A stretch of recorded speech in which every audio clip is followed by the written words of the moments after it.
All right, everybody, good evening. Let's get started. Welcome to the November 6, 2024 Grants Pass City Council meeting. We start our meetings with a moment of silence, so please join me for that.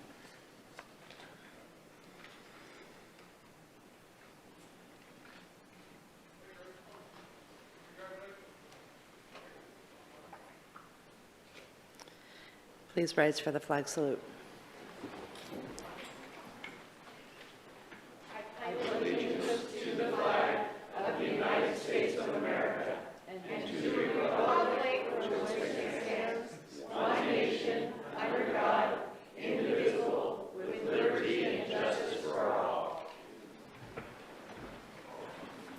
Yeah. All right. We have, Councillor DeLagrange is not present tonight, and it looks like Councillor Pell may be coming in late, but he's not here quite yet either anyway. But let's go ahead and get started. At this time, I will open the public hearing to consider an application for an ordinance that would vacate the common property line between tax lots 600 and 700 of map number 360516 CD. We will begin the hearing with a staff report, followed by a presentation by the applicant, statements by persons in favor of the application, statements by persons in opposition to the application, and an opportunity for additional comments by the applicant and staff. After that has occurred, the public comment portion will be closed and the matter will be discussed and acted upon by the council. Is there anyone present who wishes to challenge the authority of the council to hear this matter? Do any councilors wish to abstain from participating in this hearing or declare a potential conflict of interest? Are there any councilors who wish to disclose discussions, contacts, or other ex parte information they have received prior to this meeting regarding the application? In this hearing, the decision of the council will be based upon specific criteria which are set forth in the Development Code. All testimony which apply in this case are noted in the staff report. If you would like a copy of the report, please write that on a note to the city manager and one will be provided. It is important to remember if you fail to raise an issue with enough detail to afford the council and the parties an opportunity to respond to the issue, you will not be able to appeal the issue to the Land Use Board of Appeals based on that issue. The hearing will now proceed with a report from staff. Good evening. Thank you, Mayor, members of the City Council, and members of the public. A summary of tonight's first public hearing item tonight. I'll just simply begin with a summary. It's a request to allow a vacation of the property line between tax lots 600 and 700 of map 36-05-16-CD. The current zone is general commercial. You'll recall that the City Council last at its September meeting had approved a comprehensive plan and zone map amendment to change the zoning from industrial to general commercial. With that being said, the general commercial zone is in place, and the applicant now requests to consolidate their properties in order to develop a new 68-space recreational vehicle park. This item is a relationship to council goal that this facilitates sustainable, manageable growth. As far as reference, this is Agnes and F Street, and the property themselves, the two property lots are on the northwest corner of Agnes and F Street. This is a survey map, again, of tax lots 600 and 700. Encircled in red is the line that will be vacated, assuming approval of tonight's action. Both properties, the property tax lot 600 is about 2.4 acres, tax lot 700 is about 2.7 acres, and combined, the property will then be 5.3 acres. All property line vacations, these are the two criteria that in order for council to approve. The first criteria is that the resultant property configuration does not create a substandard condition relative to the requirements of this code. And second, the proposal is not contrary to public health, safety, welfare, and convenience, or any public purpose in Article 17 of the Development Code. Both these criteria are met with this request for a property line vacation. Staff have received no comments in terms of this request. And the call to action, there are no cost implications. The call to action date is this evening. The 120-day deadline is February of next year. Before you, staff recommends approval of this ordinance, and the recommended motion is behind me. Happy to answer any questions I don't see the representative or the applicant here tonight, but happy to answer any questions from staff. All right, thank you. Are there any questions? Valerie? I just have a question. I think this might be for Jason. I'm not sure. I do know that corner is a proposed site of a roundabout through, I know ODOT is looking at that corner. So I'm assuming when this is approved that that has been figured in and discussed with the applicant? And I believe, and Wade is working on this more than I am, but the roundabout is going to push to the north. Okay. So it actually won't touch this corner, Okay, thank you. as I recall. Thank you. Any other questions? All right, no further questions. Is there anyone here who would like to speak on behalf of this application? Is there anyone who would like to speak in opposition to the application?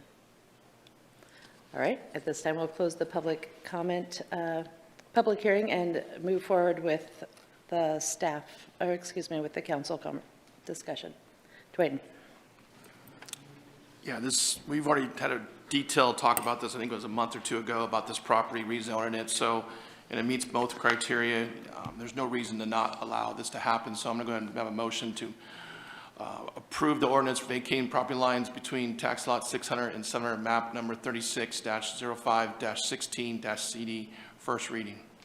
Thank you. Seconded by Valerie. Any discussion on the motion? All right, Dwayne, you made the motion to approve. How do you vote? Yes. Joel?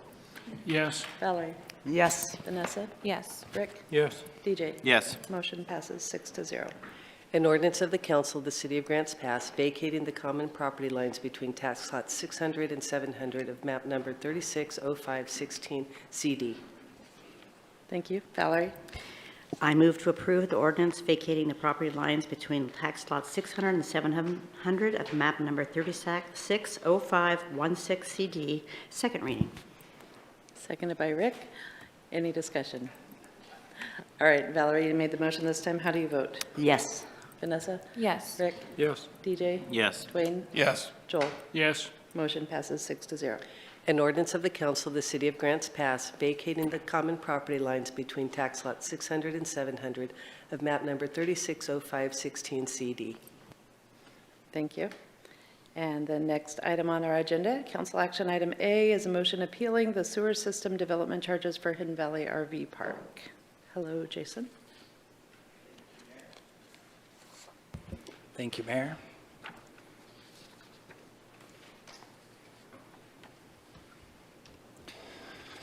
Great. So, subject and summary for tonight is a motion to approve or deny an appeal of system development charges related to the Hidden Valley RV Resort. This supports council's goals of leadership and infrastructure by ensuring that our utilities are developed in an orderly way. So a little background, Oregon Revised Statute does authorize local governments to establish system development charges, which are one-time fees on new development and are paid at the time of development to help offset the cost of infrastructure. SDCs are comprised of two components: a reimbursement fee, which covers the pro rata share of all of the infrastructure that has previously been constructed to support that lot, and an improvement fee, which supports a pro rata share of all of the infrastructure yet to be constructed that benefits that property. SDCs are paid at the time of development, and they are based upon the amount of capacity that a particular connection will consume relative to a single-family home. So as a refresher, key facts about system development charges: they are a one-time fee. Properties that are already developed do not pay an SDC unless they are redeveloped and their demand on the system increases.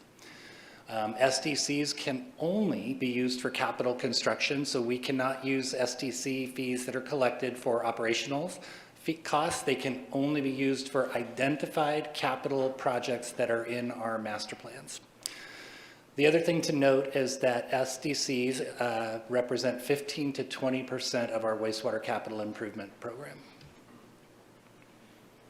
In December of 2019, the council did adopt an updated methodology, and later in February of 2020, the rates were adopted. Those rates took into consideration home sizing. As you recall, at that time, council wanted to make sure that we were covering the cost of development, but also try to spur additional residential growth. And so we adopted a rate that accounted for the house size as part of the criteria for assessing the fee. So you now have a small home, regular home, and large home size SDC. They did take into account mobile homes, but did not specifically take into account RV parks. So mobile home parks were considered, as I said, but they were treated very similar to multifamily as a similar EDU or ERU, 19 fixture units per count. So further, the code does not grant staff the ability to negotiate or reduce SDCs. If we count up X number of fixtures, that's the charge that has to be there. But we do have an appeal procedure, and we talked about that at our last appeal, and that a person aggrieved by that decision is required to come to you for review of that. They file with the city manager gets it in front of you, and we have a limited time section to get that accomplished. The city council shall hear and determine the appeal on the basis of the appellant's written statement, which is in your council packet. At the hearing, the appellant may present testimony and oral argument, personally or by counsel, and the city may present written or oral testimony at the same hearing. The section does say that the appellant shall carry the burden proving the determination was incorrect at that time. So again, going back to our ERUs, an equivalent residential unit, that ERU is based on 19 fixtures. And a fixture is any combination of sink, toilet, shower, hose bib, dishwasher, etc. A fixture is also assigned a number based on the amount of water that it consumes. So a toilet may not actually be a 1, it might be a 3 because it uses more water than a small sink. Commercial SDCs are calculated by counting all of the installed fixtures. However, residential connections, because they represent the largest mass of our SDC calculations, most codes adopt these as a 1 because it's simple. You get a house, it's a 1. We don't have to worry about counting fixtures. It averages out. So further background, on September 4th, 2024, the council did uphold an appeal related to Greenfield RV Resort, which did grant a reduction in sewer system development charges, changing that from 0.64 per RV space to 0.5 per RV space. That reduction was based on the presented documentation from the applicant and staff that the RV space will have fewer fixtures and lower flows than a mobile home situated in a park setting. Staff is currently working on the revision to the code. However, we did our posting. We have to wait 90 days before we can adopt that code. So we did make our initial posting that the SDC code will be changed with this incorporated into there, but it can't be adopted until February. So we are working on that. Until council can formally update the rate, appeal is the only recourse at this time to refund or change the rate on an SDC for an RV park. So Hidden Valley RV Resort was assessed system development charges in October of 2023. The development included shared facilities and 28 RV spaces. Combined, those facilities totaled 19.73 ERUs and a total sewer SDC of $82,431. And that was 1.81 ERUs for the shared facility and 17.9 for the 28 RV spaces.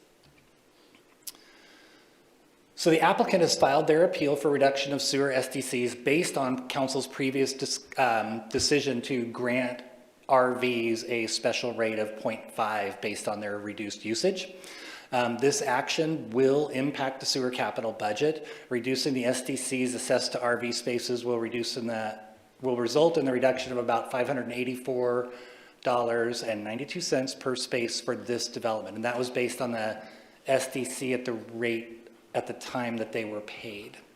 And if upheld by council today, the System Development Charge Fund will need to issue a refund to the Jetsons houses in the amount of $16,377.77. So we do have the call to action as today, and your options are there. Staff does support this. It is consistent with your previous discussion, and the SDCs were paid within the appeal window. And with that, I would be more than happy to answer any questions. The applicant is here, I believe, to speak to you as well. Thank you, Jason. Questions, DJ? What is the window of appeal for these kind of applications? Our current appeal window on all SDCs in general is 2 years. There is a little discrepancy. Parks SDCs actually only have a 14-day window. So more or less any and all circumstance, 2 years from payment of SDCs until 2 years is up, appeals can be processed? Under the current code as it is written today. Is that the only stipulation for appeal?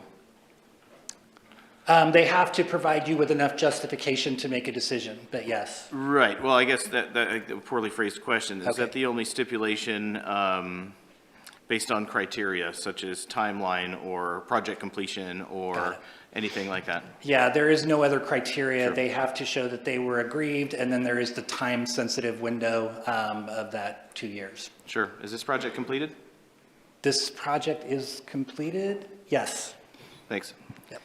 Are there any other questions right now? Valerie? My question is this out on Rogue River Highway? Am I correct? I Okay. believe it is, yes. Okay, thank you. Any other questions at this time? All right. And did the applicant, appellant, I guess, have anything to add to this? I Not think today? they said that they were good. Okay. Is there anyone from the public who wanted to give comment on this issue? No? Okay, we'll close public comment and turn it over to council for discussion. Dwayne? I think it's only fair that we gave the other one just a month or two ago, so I move to uphold the sewer SDT appeal for Hidden Valley RV Resort. Seconded by Valerie. Discussion on that motion? All right. Dwayne, you made the motion to approve the appeal. How do you vote? Yes. Joel? Yes. Valerie?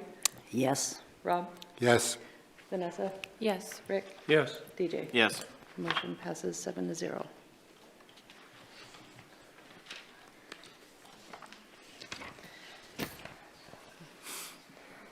All right, next up on the agenda is a resolution that would remove the ex-officio position of the representative from the Housing Authority on the Housing Advisory Committee. Amber.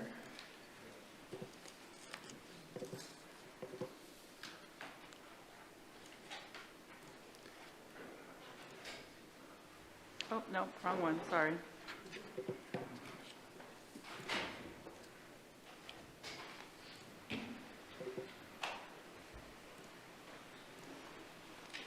There we go.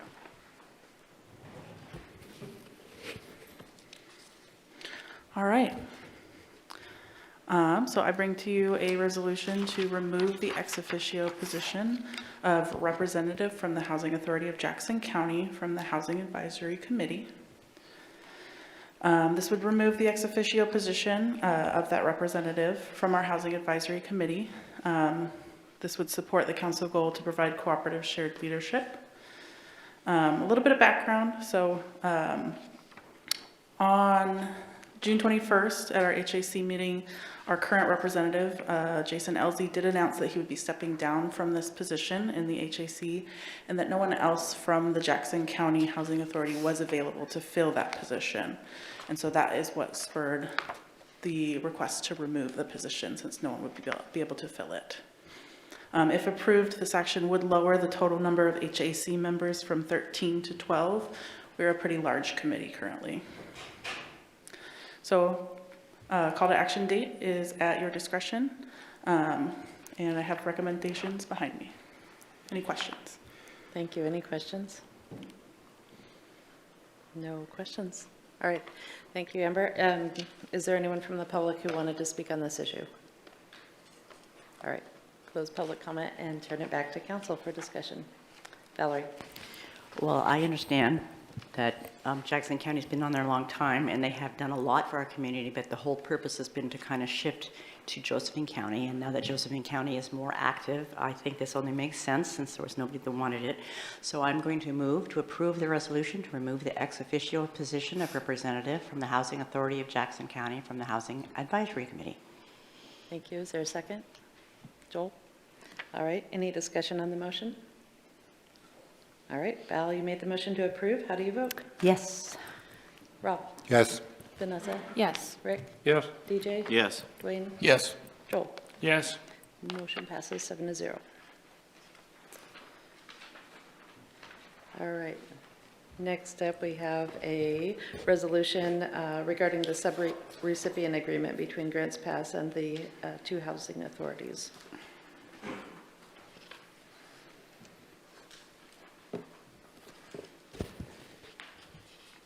Thank you, Mayor. As far as summary and subject, tonight, if approved, this resolution would authorize the city manager to execute a revised subrecipient agreement to provide ARPA funding for up to $3 million to the Josephine Housing and Community Development Council and the Housing Authority of Jackson County to develop affordable housing in Grants Pass. The relationship to county goals, this supports council's goal of providing cooperative shared leadership and involving council, staff, and the community.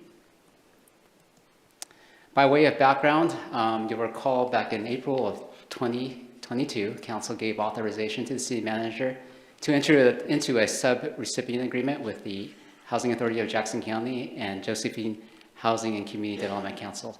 I'll refer to them as housing authorities moving forward. The council allocated a little over $3 million of ARPA funds for affordable housing.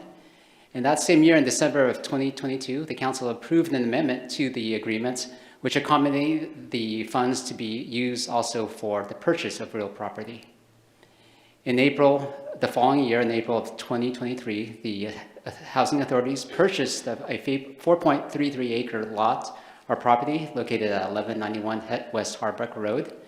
And that same year, or that summer, the property itself was annexed into city limits. In August of 2023, the project applied for funding to the Oregon Housing and Community Services. And in April of 2024, OHCS had awarded 9% low-income housing tax credits, home funds, and gap funds to fund Allen Creek Crossing. At this point, the housing authorities estimate that the construction will begin in April or May of next year, and it'll take about 14 to 16 months to be completed.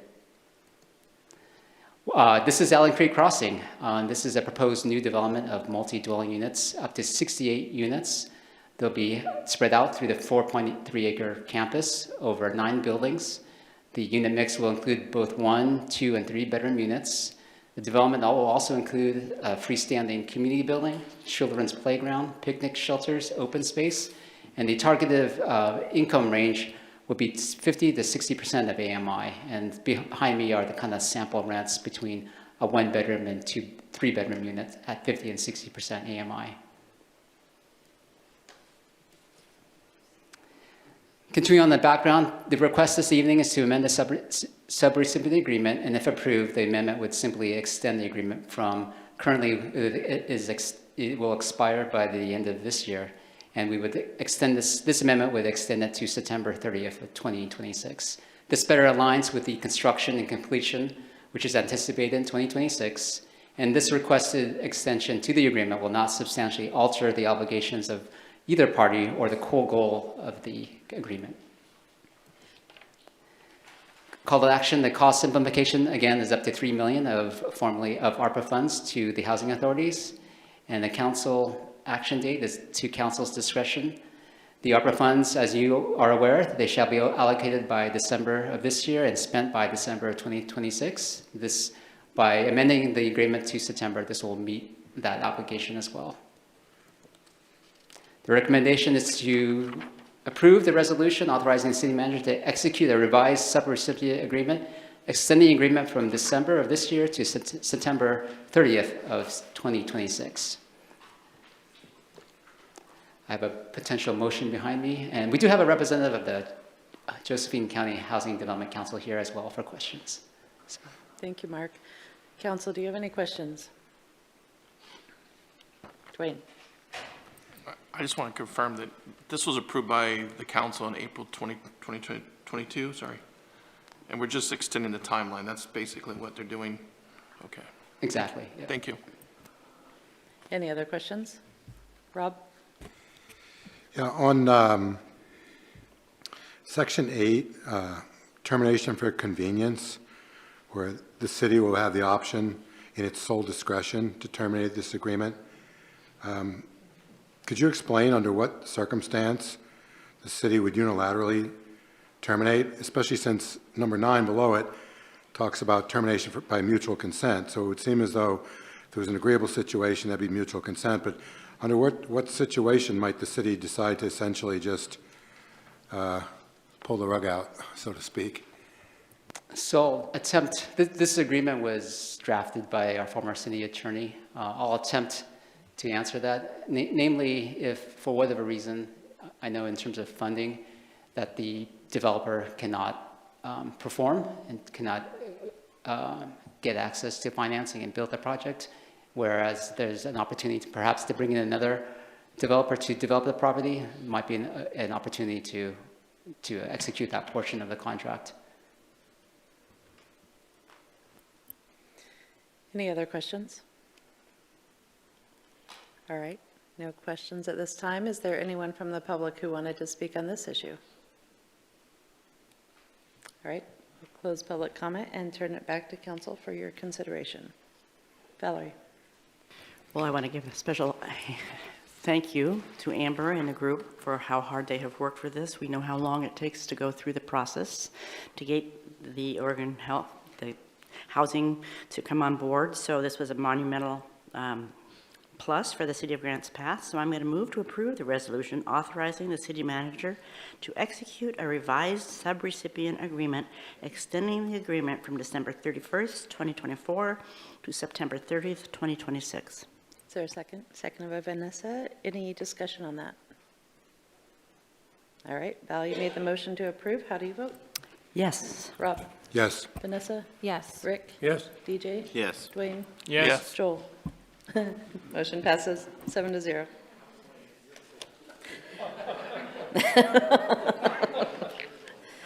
All right, next up, we're skipping to item F. Items D and E have been pulled tonight. So item F is a resolution that would reallocate the remaining American Rescue Plan Act funds to government services.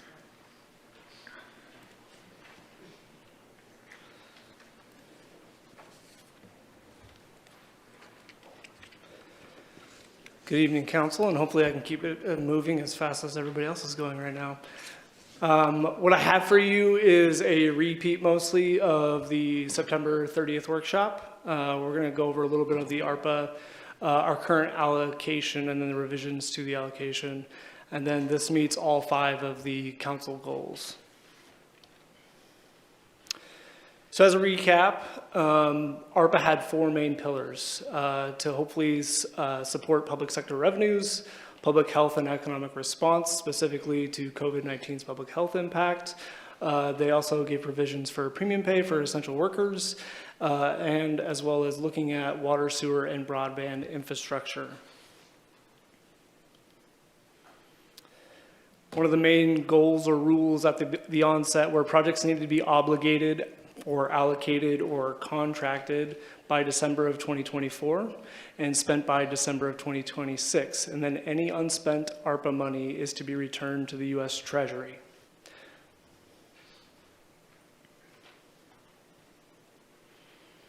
So the final rule published in 2022, the definition of the government services, any service traditionally provided by a government. So AKA, that's anything we currently do now qualifies as a government service. In 2023, they issued an interim rule, adding streets as an allowed infrastructure. They also put in a $10 million standard allowance for revenue loss, where you didn't have to calculate the amount of revenue loss, and $10 million was the standard. So even with small cities like ours, who got a little bit over $9.3 million, they told us to file under this provision because it is ease of reporting and there are less reporting requirements. An organization can still report as revenue loss while still maintaining the original adherence to the previous pillars. And then recipients may use funds under revenue loss for government services. As a reminder, this is our current allocation of our almost $9.4 million. We have spent almost $4.4 million to date, and we have a difference of $4.9 million. This unspent funds is why we're here today, as December of 2024 is approaching rather quickly. And as a reminder, some of these amounts, like we just saw, they do have a contract, they do have some unspent money. That is $1.9 million for the previous item on the agenda. We do have some other items that do not have contracts for the full allocation, like the swimming pool and the public safety communications repeater.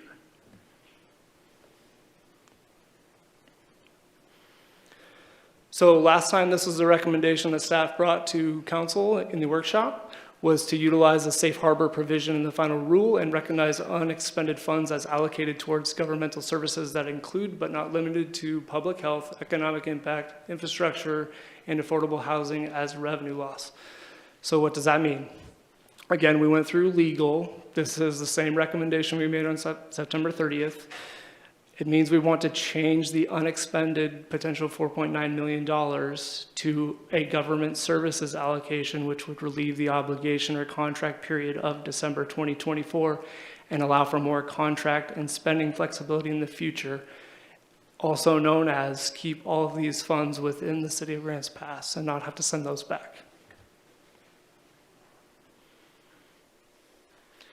So visually, this is what that may look like. Here are our current spend in the current allocated projects. We can keep the same allocations to the exact same projects. We're just going to move that underneath a new kind of category, which is governmental services, because we do currently provide each one of those services.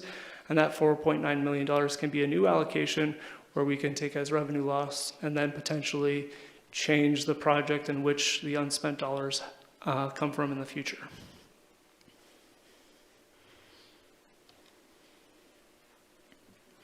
With that, I'll take any questions, and I do have a potential motion. Yeah. My question is. Excuse me, Oh, Dwayne, Okay. go ahead. Thank you, JC. Can you go back a slide? So it says Portland Lou Baker Park. I thought that was already installed. Is that still in the process? That is correct. So that's the money we've already spent for that project. And so any of the excess that we would have had, which there's a difference currently that we haven't allocated, about $5,200, that needs to find a home before December 31st, 2024. So I'm trying to make that easier on you. Okay, thank you. Dwayne. My question is we're doing this because if something changes, we can allocate this money somewhere else for different projects. Am I clear with that? Like, say the last one we just voted on, hypothetically, change their mind or whatever, we could still spend that money somewhere else. Or something else on there changed our mind, we don't want to buy the repeaters or whatever, we can use that money somewhere else. Is that correct? Yes, so what I'm trying to give you is the maximum flexibility. If for whatever reason a contract falls through, for whatever reason, say funding perhaps didn't come through on the last project, then we could reallocate those funds to something different. Hopefully, we would still adhere to the same pillars of what ARPA was intended to do. Thank you. Joel. So then, JC, if I understood you correctly, then this action and this motion then would satisfy the requirement to have the dollars allocated and they would not go back to the U.S. Treasury. That is correct. Okay, thank you. Are there any other questions? All right, no other questions. Thank you, JC. Is there anyone from the public who wanted to speak on this issue? All right, we'll close comment and turn it back to council for discussion. Valerie. I'm just saying, nobody wants to lose the money that we've been given from ARPA. I think that's a given, and we want to keep it in our community. So I'm going to move to approve the resolution reallocating the remaining American Rescue Plan Act funds to government services. Seconded by Rick. Any discussion on that motion? All right, Valerie, you made the motion to approve. How do you vote? Yes. Rob? Yes. Vanessa? Yes. Rick? Yes. DJ? Yes. Dwayne? Yes. Joel? Yes. Motion passes 7-0. All right, next up, we have some committee member appointments. So you all should have a blue sheet and a purple sheet. The first one up is the Parks Advisory Committee. We have 2 openings on this committee, and 5 candidates have applied. In alphabetical order, they are Rebecca Kavanaugh, Melissa Hughes, Amy Sidlecki, Deborah Stodola, Heather White. And the committee recommends for the 2 vacant positions, one of which the term expires in June of 2025. They are recommending that the council appoint Amy Sidlecki and Heather White for full 2-year terms. And they have said about Amy, the committee felt Ms.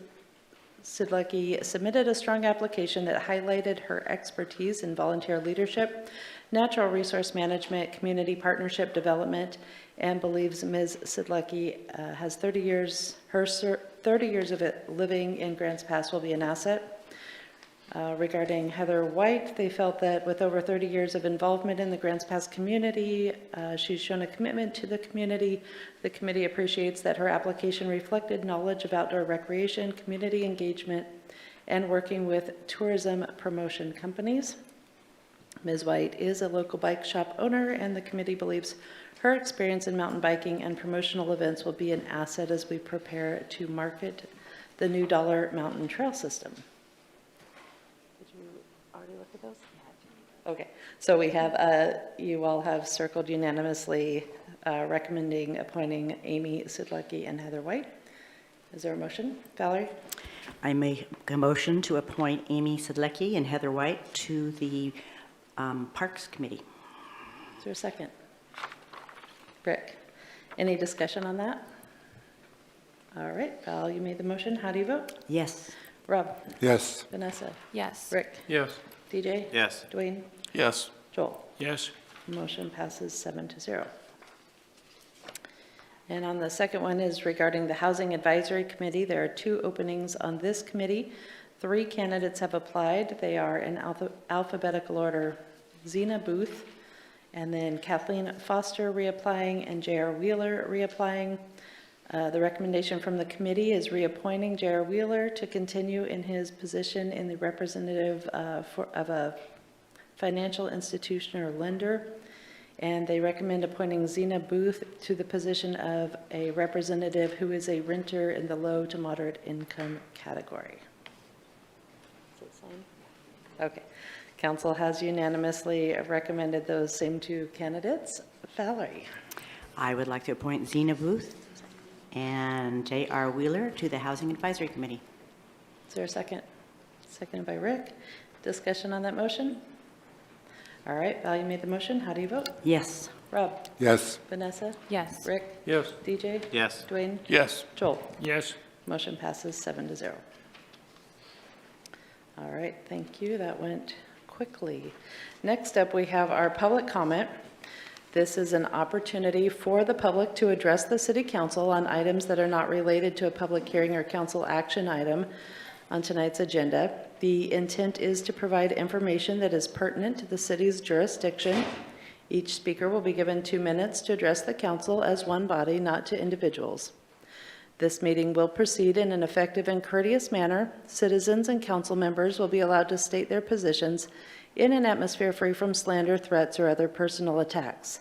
Signs or placards, outbursts of applause, campaigning for public office, or other disruptive behavior will not be tolerated. If you have a question regarding any government-provided service or a current city policy, please contact the city manager's office in an attempt to resolve the matter. And we have a number of people who've turned in some blue slips tonight. Is Dylan Frazier here? No. Okay. David Dapper, and then Catherine Moth. Hi, David Dapper, city resident. And things are great. Things are a lot better. And every now and then, every few days, someone tries to car camp at Tussing, and I call it in, and the police move them along. And, but I'm wondering if it wouldn't save police resources if we installed gates at the parks, and then once a night they could be moved on out and the gates closed, and the police wouldn't have to be called back and forth all night. I hope this would save Chief Hensman some valuable resources to use in other places. And a gate, even 2 posts with a chain and a yellow sign, couldn't cost that much. It seems like it'd cost less than the man hours spent monitoring it. Anyway, it's an idea. Thank you. Thank you. Catherine Moth, and then Dell Aldridge.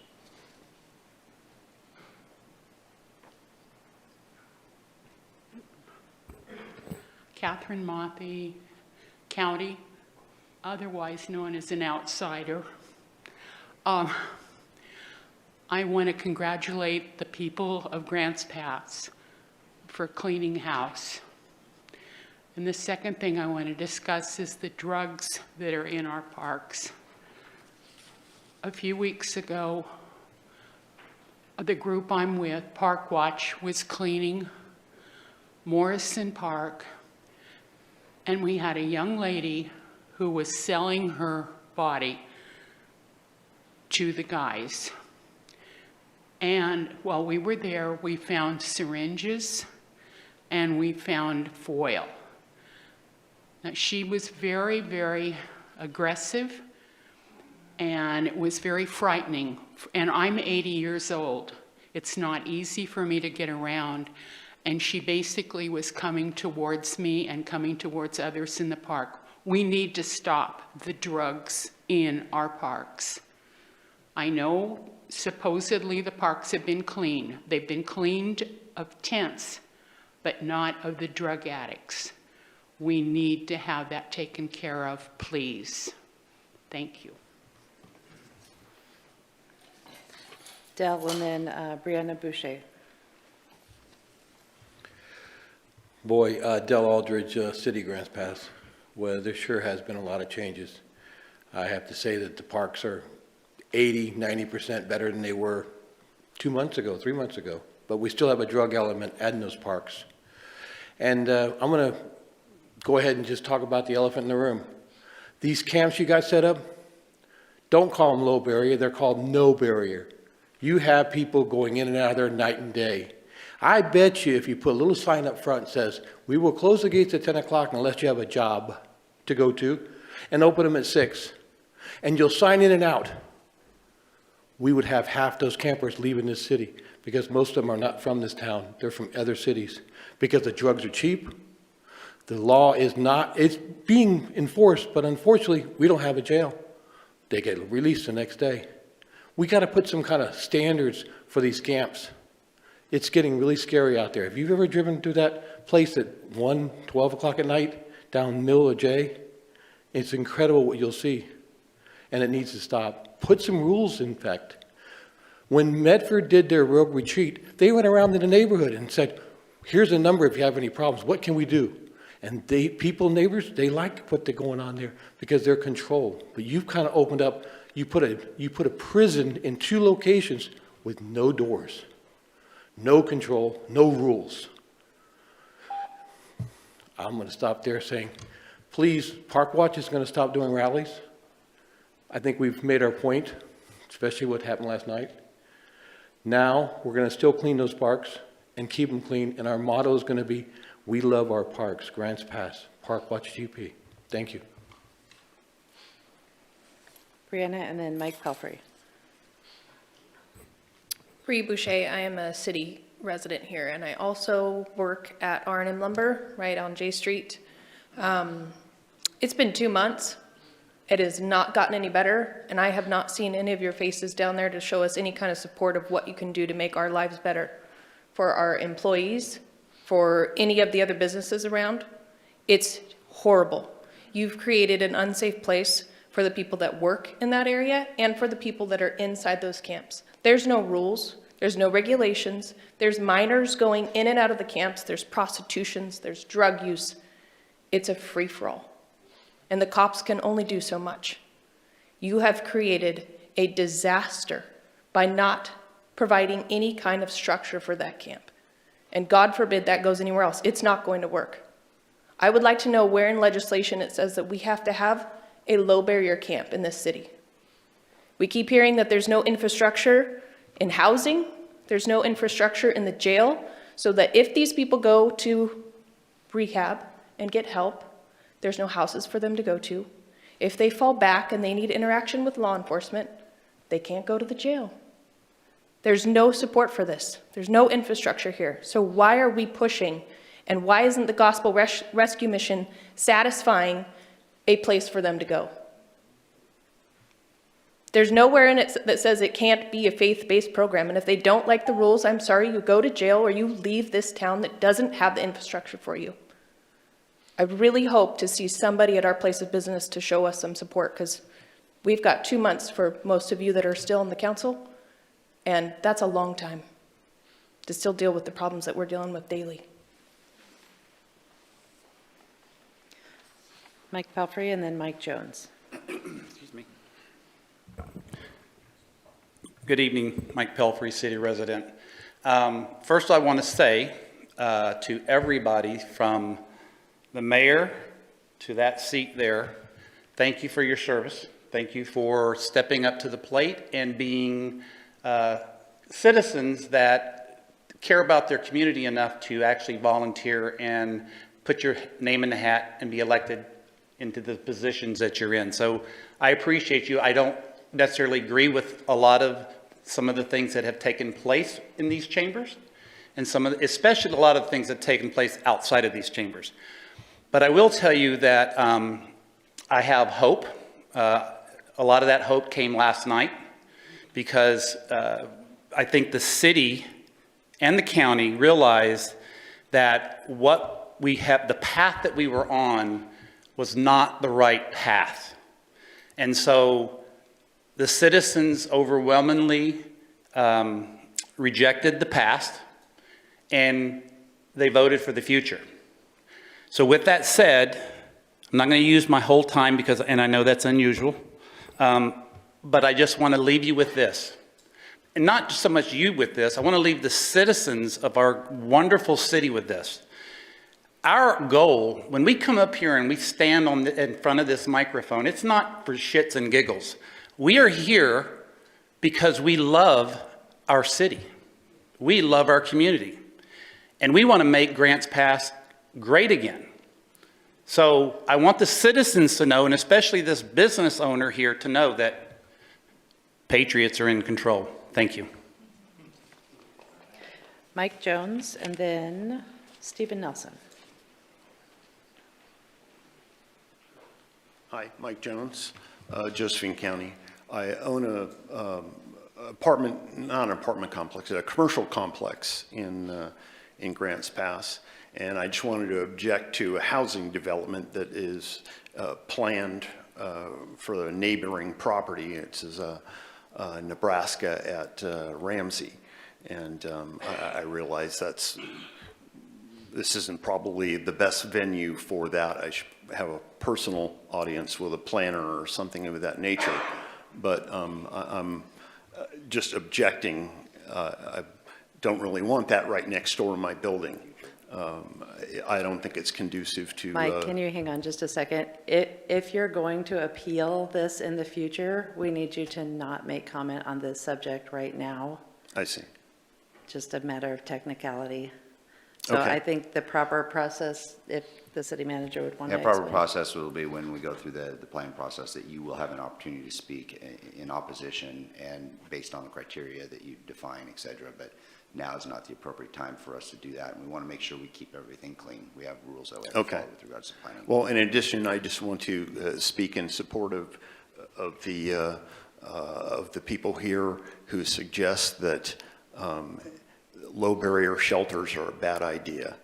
And it's been nothing but bad so far. We've just moved problems from one place to another. Thanks. Stephen Nelson, and then Victor Kesterson.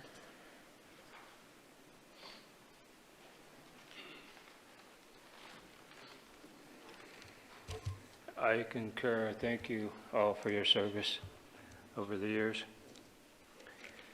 We will always have. Stephen, could you please pull the microphone down closer to your mouth? Thank you.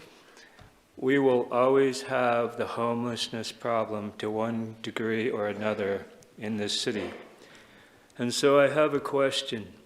How can the various aspects of help given into this challenging problem become better and more efficient? The tent campsites offer shelter for the folks, but knowing that the homelessness problem is here to stay, I ask, is there a way to give a healthier step up for the people who truly want to improve their lives? Of course, I immediately think of the city woefully lacking substance abuse treatment facilities. Some of those people are injecting heroin while inside their tents, even as a monitoring camera functions overhead. The addicts have death in their eyes and they need serious intervention. Number one, establish a substance abuse treatment facility large enough to take on this problem. There is a point reached in the current of substance abuse addiction when the addicts cannot be helped and they will go over that waterfall to die. Along with a substance abuse treatment facility, there needs to be a 3 strikes law that states after the 3rd paramedic call to save the life of an overdose victim, the addict would then be required to check into a lockdown facility for intervention. Addictive people do not have a right to infringe upon the valuable shift time of emergency responders. So thank you. And Victor Kesterson?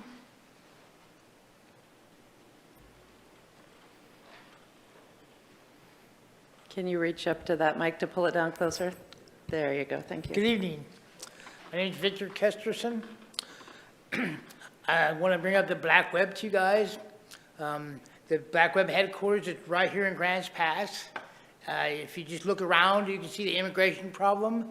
I have been committed war crimes against, chemically attacked, microscopic chemical warfare, mustard gas included on my neck.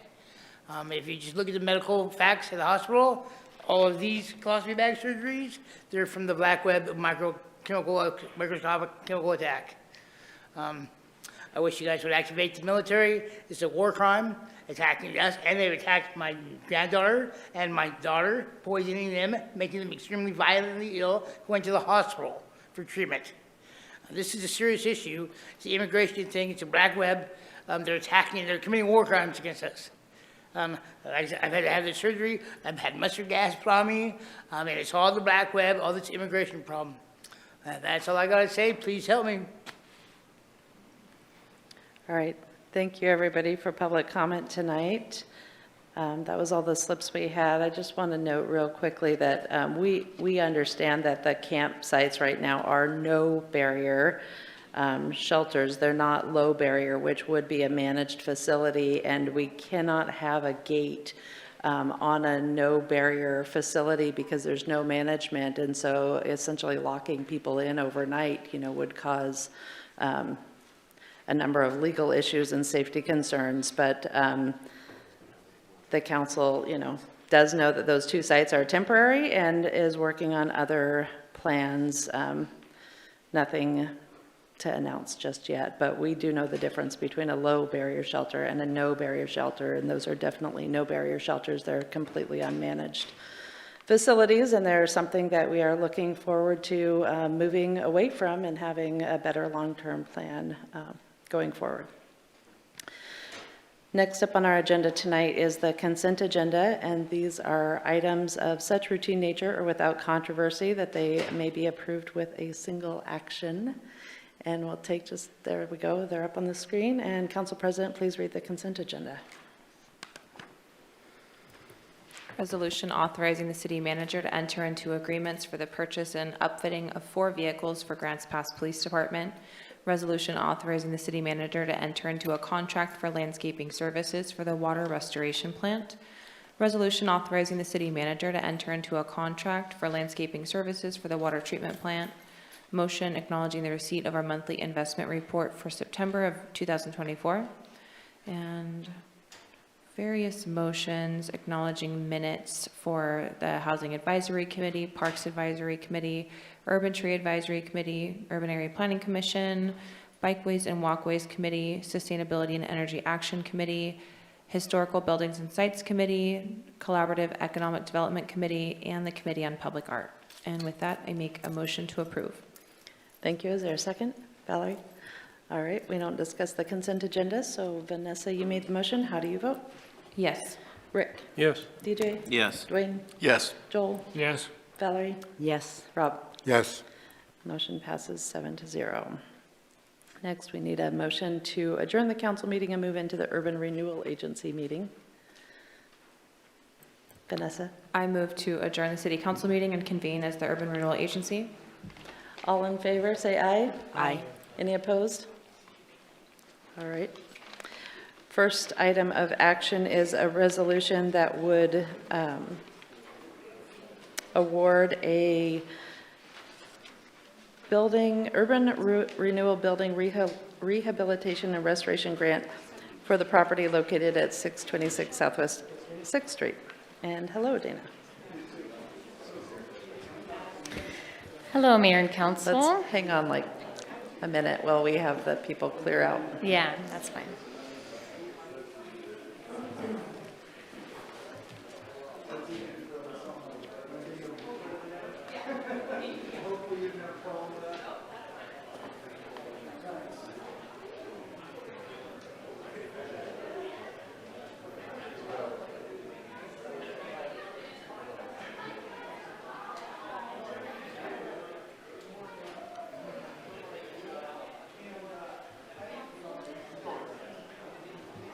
All right, let's go ahead and continue. Thank you, Dana. Good evening. I'm Dana Pierce with the Economic Development Division of the Community Development Department. Tonight we have 2 grant requests for the Urban Renewal Agency. The first is from Rebecca Nugent, doing business as Dwell House. This resolution will authorize payment of a matching urban renewal grant in an amount up to 25% of the total costs, not to exceed $50,000, for building upgrades including painting, awning replacement, exterior lighting, windows, doors, roof replacement, plumbing renovation, electrical upgrades for energy efficiency and ADA accessibility for the building located at 626 Southwest 6th Street. It relates to council goals by encouraging economic opportunities. A bit of background: in June of this year, after sitting vacant for many years, Rebecca Nugent bought the building located at 626 Southwest 6th Street. Ms. Nugent obtained several different loans for renovations, but learned that there were some additional expenses after closing. Ms. Nugent applied for the Urban Renewal Building Rehabilitation Grant to assist with the cost of renovation. She provided estimates for the proposed work, and that's in your packet as Exhibit A. This project qualifies under the Building Rehabilitation and Restoration Project of the Urban Renewal Grant and Loan Program, and it aligns with the Urban Renewal Plan. Within those guidelines here are what the proposed upgrades are. Restoration and rehabilitation of the face of a building that is in public view, including replacement of awnings, exterior lighting, roof repair, painting, sign structures, windows, doors, and other facade improvements. Also included in there is plumbing renovation, electrical upgrades for energy efficiency, ADA accessibility improvements, and a site plan review, building permit, and design review fees not to exceed $5,000. The proposed upgrades, they will activate this building. It will improve the storefronts on both 6th and L Streets. It will help retain and expand a local business and their operations. She's looking at adding 3 new employees. It will also continue to provide consistent work for 6 female-owned local makers and independent contractors. She's also very interested in creating space for incubation and expansion of other small businesses. Here are a few images of the 6th Street storefront. You can see what it is now with the older metal siding. And then the two images that are proposed, there are two options. The top one has a brick facade and the bottom one does not, but these give you an idea of what the front of the store will look like. Here are images of the L Street storefront. So current is the image on the left, and then you can see the upgrade as proposed on the right. There's also alleyway access, so there will be improvements to that side of the building as well. You can see the current and the proposed here. And here are just a few extra images showing you the awning and interior, the showroom, warehouse, and potential maker space. This is the floor plan, so I was just going to get the pointer up here and kind of show you. This would be the showroom area here, and it would extend this direction. There may be an opportunity to put some of the maker space up front to kind of showcase some of the activities that are happening there. You can see there's 2 ADA restrooms that will be installed. In this back area is a warehouse where she does most of her staging work. And then this space over here could either be additional maker space or be a tenant space for another small business. There's also a video here I'm going to show you. Let me just go back to my arrow. Let's see if we can get this to work. All right. This is something that she submitted as part. It's just a rendering of what the interior will look like. Just to give you an idea of the improvements and the type of products you'll have available in there.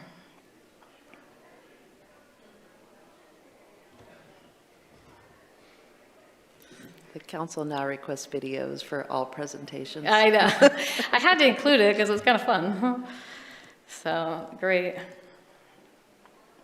Let's go back here. When we look at the cost implications, the revenue source is FY25 of the urban renewal budget. There were $250,000 appropriated for grant opportunities, and thus far only $2,500 has been awarded. So that leaves $247,491 still available.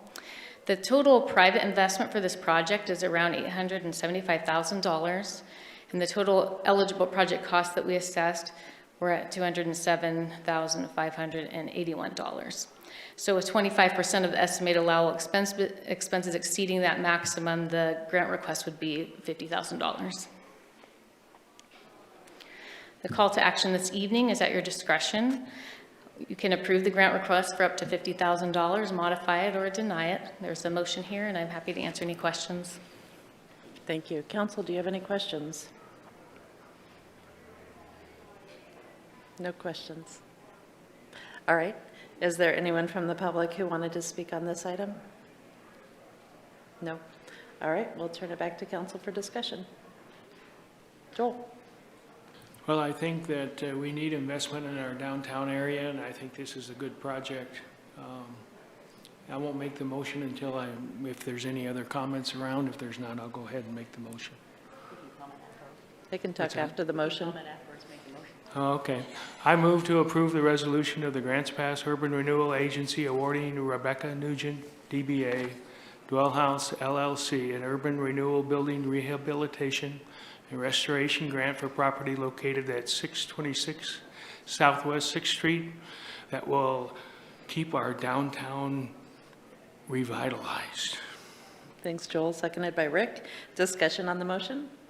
Valerie? Well, I'm just going to say the same thing. It's kind of a part of town that it's down further south, and I think we all would like to see that area kind of brought to life. So this looks like a great project. So I'm also in favor. Any further discussion? All right. Joel, you made the motion to approve. How do you vote? Yes. Valerie? Yes. Rob? Yes. Vanessa? Yes. Rick? Yes. DJ? Yes. And Dwayne? Yes. Motion passes 7-0. Thank you. Next up, similar request, different project, a Urban Renewal Agency grant for 221 Southeast 6th Street.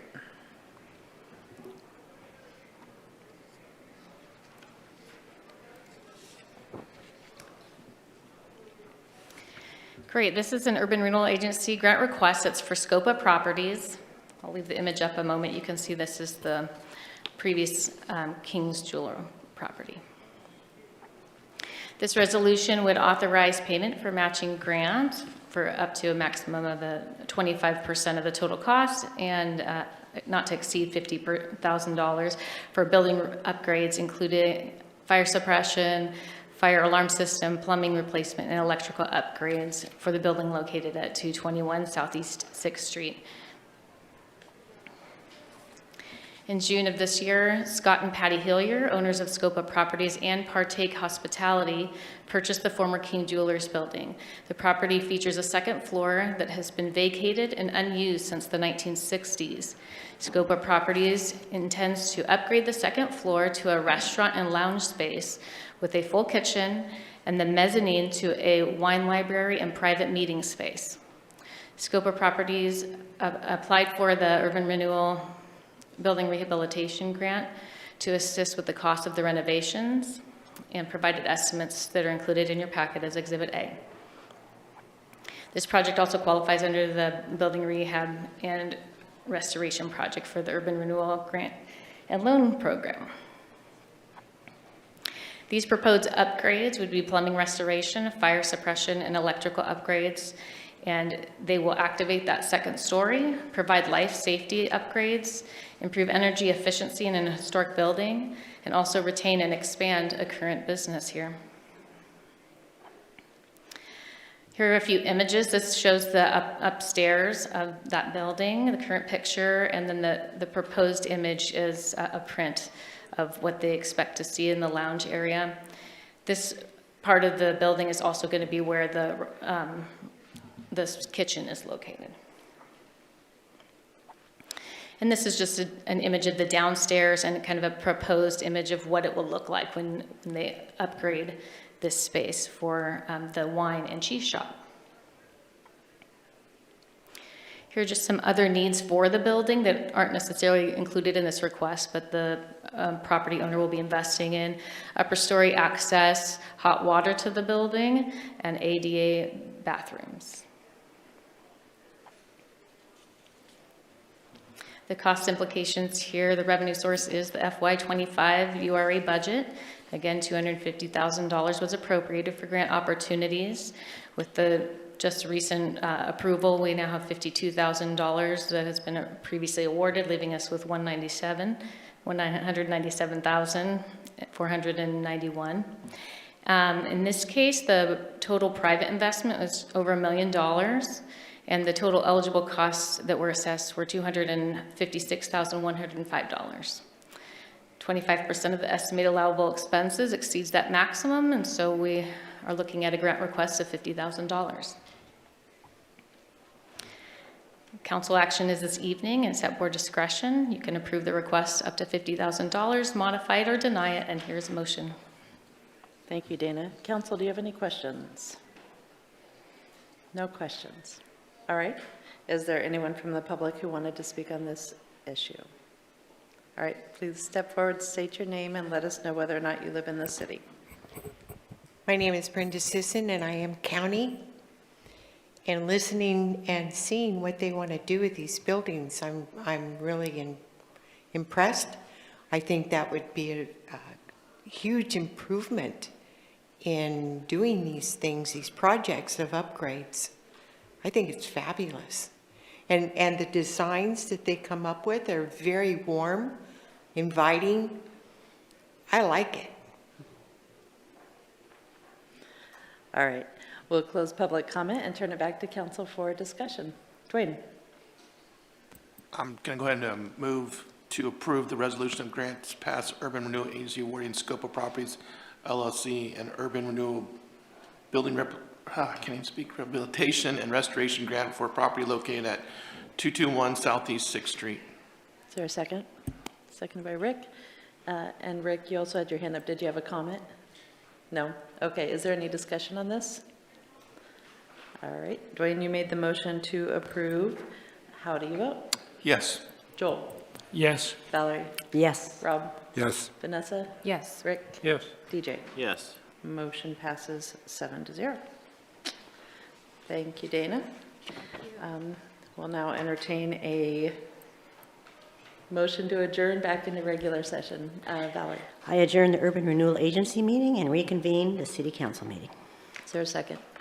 Seconded by Rick. All in favor of moving back into open session, say aye. Aye. Any opposed? All right, that brings us to matters from mayor, council, and staff. Did anyone have anything they wanted to address tonight? Valerie? Yes, most of you have noticed that you have a flyer or some information on the Children's Museum. I have been on the steering committee to help move this forward. As we know, Travis Boersma has donated the building to the Grants Pass Museum. His wife, himself, and the steering committee have worked with Sunny Spicer, who runs the Medford, and she's going to take it on as a pilot project. They have applied for grants for the child care, which could be up to 80 openings for child care in our community. We all know we are in a child care desert, so this is really important, and we're hoping that we will get the grant because we are in that child care. So the piece that the city needs to work on is they are right now going through their capital campaign, and they are counting, and we've had the discussion about the Depot Park behind there being a part of that and being the outside area that gets utilized and gets fenced in. I believe that Travis has agreed to do the sidewalk on the route because there needs to be put a sidewalk on the outside of the fencing. But we need to, as a council, give the policy direction to allow that to be leased for $1, whatever, moving forward. So I would like to make sure that gets on a meeting ASAP so we can move forward with that contract.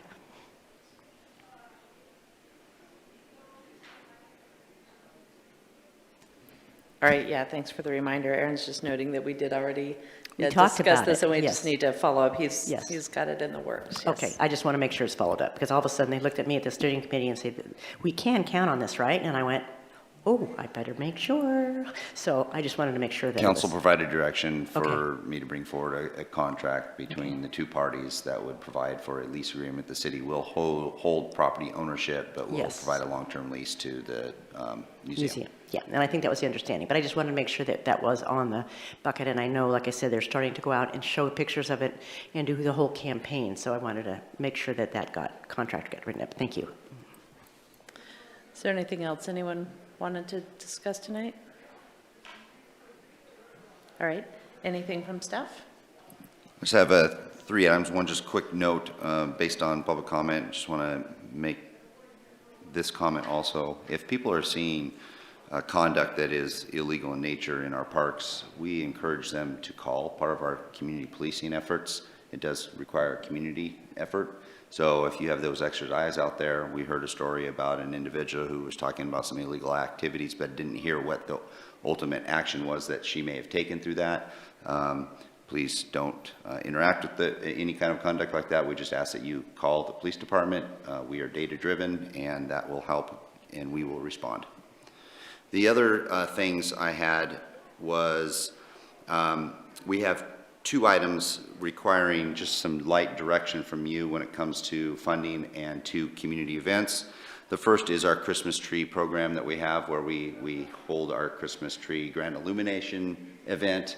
It's a very popular event within the community. The tree has gone up and up in price. As you're aware, we have 3 events that we fund. We've been providing those events $50,000 split up across them with designated dollar amounts for each one. The Christmas tree lighting has had a designated $10,000 each year. The tree this year cost $7,200. And that's gone up from, I think, $3,000 2 or 3 years before. So it's really gone up in price. We're at a point where I need to know, does council want us to continue with this program? Does council want us to put the tree up and have something similar that we have in the past? If so, it's going to require an additional allocation of $5,000 in order to put the event on like we have in the past. We do not have budgeted resources for that, so we'd be looking at pulling from contingency $5,000 to finish the Christmas tree lighting program for this year. The other is a request that we received to provide $3,000 in sponsorship dollars for a Christmas parade, and I'm wanting to know if council is interested in doing that. Both of those, of course, are well within my parameters. I just need direction. We do not have money budgeted for $3,000 for a Christmas parade sponsorship.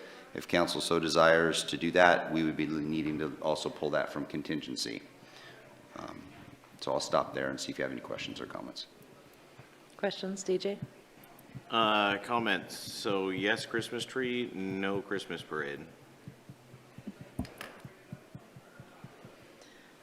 Anybody else? Val? Yeah, I have a question about whether that was the problem that was resolved, whether you did hear from the U-Turn, because I did get a response that they were checking back in their books to see if they didn't get the $3,000 back from last year.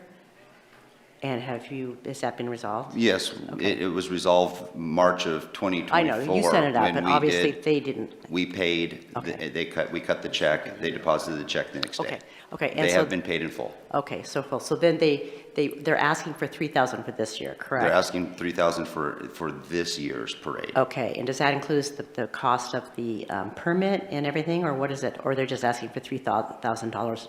Last year, Right. what council did is they provided a $3,000 sponsorship, and they provided a waiving of the parade, of the fees associated with that, which could be up to $800. If that's what council wants to do, again, that's fine, I just need the direction. And with the direction, we would also request that it's a sponsorship, which is how we worked it out last year. And recognizing that through the conversations that we've had with the people putting it together, their largest expense is traffic control. And so it would be easiest, based on previous experiences in years past with the parade, if council was to sponsor this, that they sponsor costs associated with their largest cost, which is up to $8,000. They mentioned we could sponsor $3,000 in traffic control expenses, and that could be our sponsorship. Clarification of that, because I do know in the last probably 5 years or whatever, that there has been a change in ODOT in terms of the rules and the expectations for the control of traffic. Am I correct? So that has what's caused tremendous increase in that from years in the past. Am I correct? Unfortunately, we live in a world where we have to really make sure that some bad things have happened in the past, and we want to try to prevent those. Safety comes first, especially to community events. Traffic control is one of the key pieces, and with big events like this, we sometimes struggle, and we sometimes have groups that have a well-oiled machine on traffic control and safety. And this would be, if you were to sponsor something, this would be a good sponsorship to help maintain the safety of your citizens enjoying a community program. Okay, so I would be willing to do that, just because I feel that there is a push in the drive from the community to have it, but I would want it to be for traffic control. And also, would it be for reimbursement, like grants like we normally do? We do grants for programs and sponsorships, and usually they're on a grant basis, and that is then on a submit the receipt for the event, and we will then provide the sponsorship. Or are you looking at wanting to have it in advance? Because that was another request that was provided to you with regards to $3,000, is if it could be provided in advance. My question with that is, if we're doing it in terms of traffic control, how would they put forward, how does that work? How do they pay?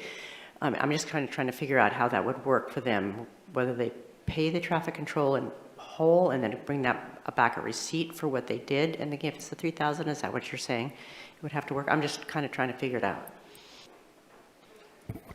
So that's kind of where Aaron's coming from with this question. With the reimbursement, we could potentially prove that they did pay for traffic control with those funds. If we front load it, I don't know if there's anything that we have from our side that would ensure that that's what it was paid for. Maybe who handles the traffic control? Is that a city, or are they contracting out? Okay.